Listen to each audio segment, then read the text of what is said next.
Hey everybody, happy Sunday.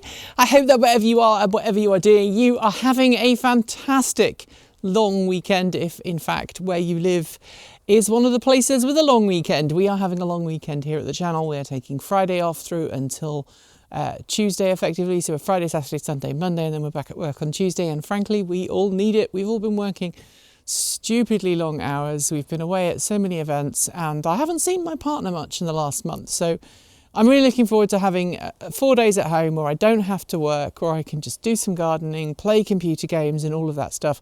My wife has finished Baldur's Gate 3, right? She finished it once.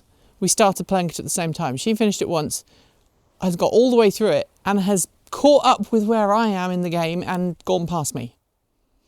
So yeah, there's that. Feeling very inadequate about that. But anyway, I enjoy the game, so what matter? Anyway, what I want to talk to you about today is dealer experiences. Hopefully you've seen the thumbnail. Bob's Chevrolet. If you've watched the channel for a length of time, you'll probably have met Bob from Bob's Chevrolet in the past. It's not me wearing mascara, honest. I mean mascara on my there. I've forgotten what that's called. Moustache area. It's been a long week. Please be kind. Anyway, I want to know what your dealer experiences have been like when you've gone to get repairs, when something's gone wrong with your vehicle, when things have not been as they should be. I've been asked lately by multiple different people to recommend dealerships in our local area for particular vehicles, and I can't think of a single dealership that's actually really good with vehicles, from whether it's, Chevrolet, Ford, Tesla, Rivian. They've all had issues, or I know people that have all had issues. And luckily, most of them, the negative stuff cancels out with the positive stuff. But I want to know today, what have your service experiences really been like? Do you still turn up at a dealership and have a conversation with someone about the fact that, no, your car doesn't need an oil change? At least not an engine oil change, because it's electric, so please take that off the cost of the service. Maybe you have a car dealership that regularly emails you saying, hey, you can get $20 off your service if you book today, and you can get so much in terms of oil off, and you go, I drive an EV. Or maybe you've taken it to the dealership and had things done to your car that shouldn't have been done because it's electric, and then you've discovered later on. I know my wife's Volt, for example. We took it in for a service and the EV technician was off. And it was a new service manager, Bob's Chevrolet. And they let someone bleed the brakes.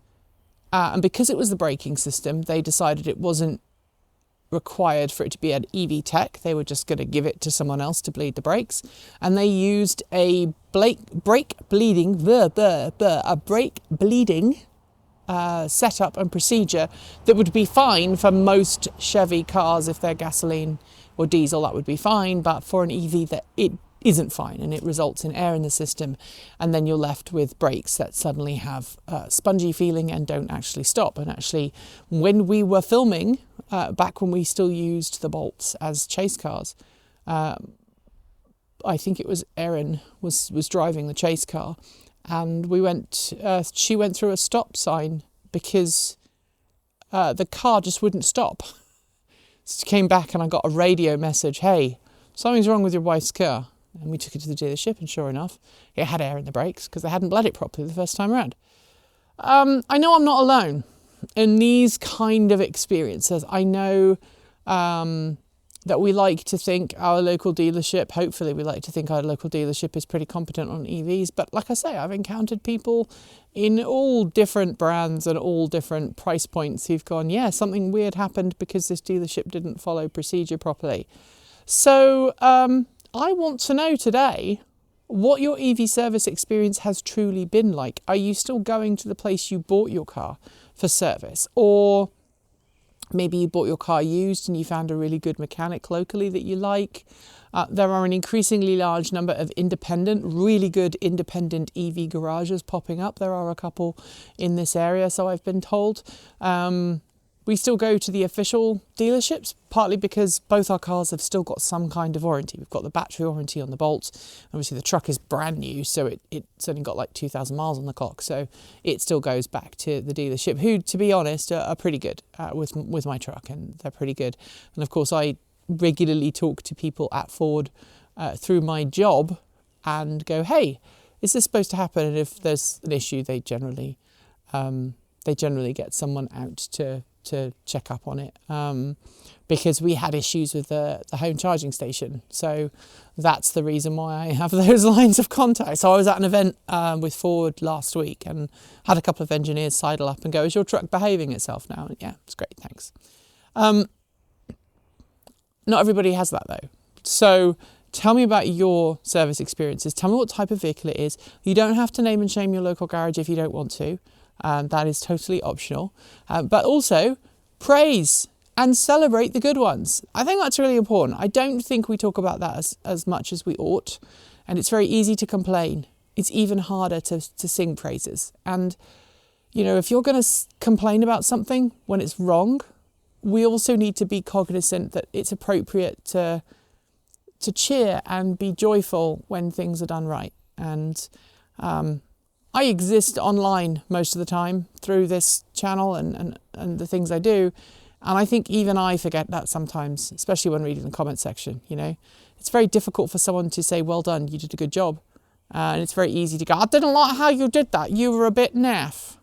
So let's put more good vibes in the world as well.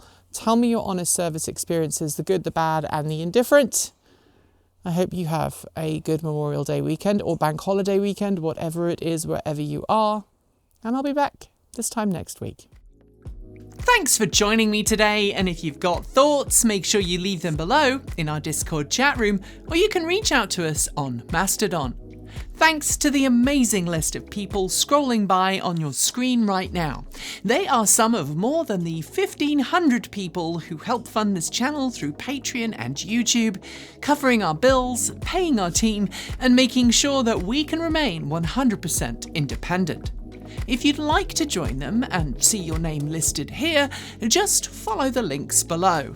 There's a range of different tiers you can sign up for, from as little as $1 a month, or if you pay yearly, just over $10 a year.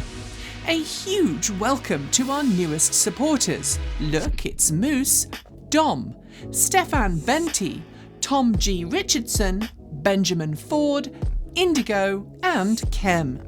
To join the list and get your shout out, become a paid Patreon member for your week of fame.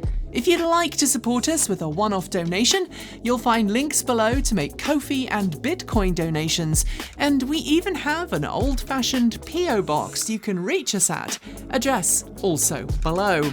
And if you're in need of some swag, you'll find our swag store, also linked below. This month, we are celebrating a new amazing t-shirt design by our in-house artist and animator, Erin. Get yours today by heading to our Redbubble store. We've got some great content coming up, so make sure you've subscribed on PeerTube or YouTube, and we'll see you soon. We make new videos every Monday, Wednesday, Friday, Saturday, and Sunday. If you want more, the mighty algorithm thinks you'll like this video, but we also think this one is well worth a look. See you soon, and as always, keep evolving.